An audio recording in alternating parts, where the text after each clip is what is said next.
Hey everybody, my name is Nick Baker. I'm pursuing the Master of Divinity degree here at St. Paul. And as I looked through the participant list, I recognized a lot of names and faces. So this might be less introductory for some of you.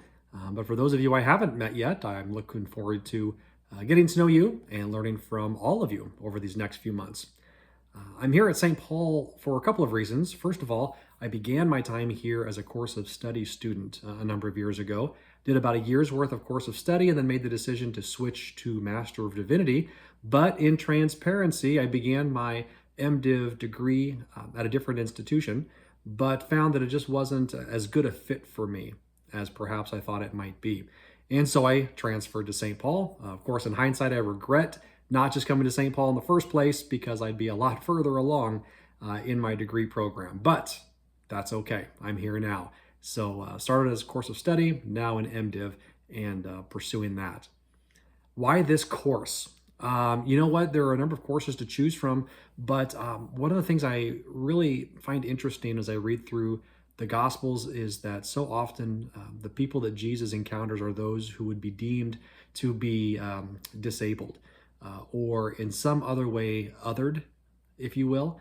And based on the norms and the cultural expectations at that time, these were individuals who were just sort of shunted off to the margins. And I think it's so interesting as we compare the Roman Empire to our American culture right now.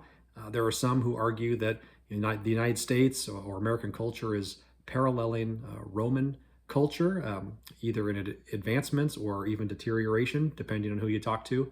But how are we engaging? How are we as individuals, as Americans, as Christians, how are we engaging those who might be disabled or who might start to fall under the umbrella of othered by some folks? And so just I'm hoping from this course to learn more about that relationship that Jesus had with his contemporaries, and then how we can parallel that or parlay that into what we're doing today in 21st century America.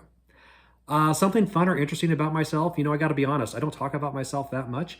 So it's kind of hard to figure out, okay, what's fun or interesting, but I'm going to throw a few things at you, and I'll let you determine if they are either fun or interesting. Number one, I'm left-handed. Now, to me, that's cool, but other people might be, there's only like 15% of us in the world. So, I like to think that there's something kind of special about being left-handed. I'm learning to play the ukulele, which to me is also kind of exciting because I've never played an instrument before. And I come, my family has a number of musically gifted people. I just wasn't one of them. And so I'm trying to catch up. But learning to play the ukulele, slowly, very slowly, but surely. And number three, honestly, I love 80s movies. I'm not going to, well, I will say, so I'm 48 years old. So it's part of my developmental time, was right there in the middle of the 80s. So I'm loving all those movies that came like between 1983 and 1989. There were good ones before that, good ones after that, but it's kind of a quirky bit of me. So again, I'll let you determine if any of that is either fun or interesting. So that is me. Again, Nick Baker is my name. Excited to get to engage with all of you, those who I've met before. It's great to be with you again. Those who I haven't met before, I really look forward to getting to know you better. So we'll see you along the way. Take care.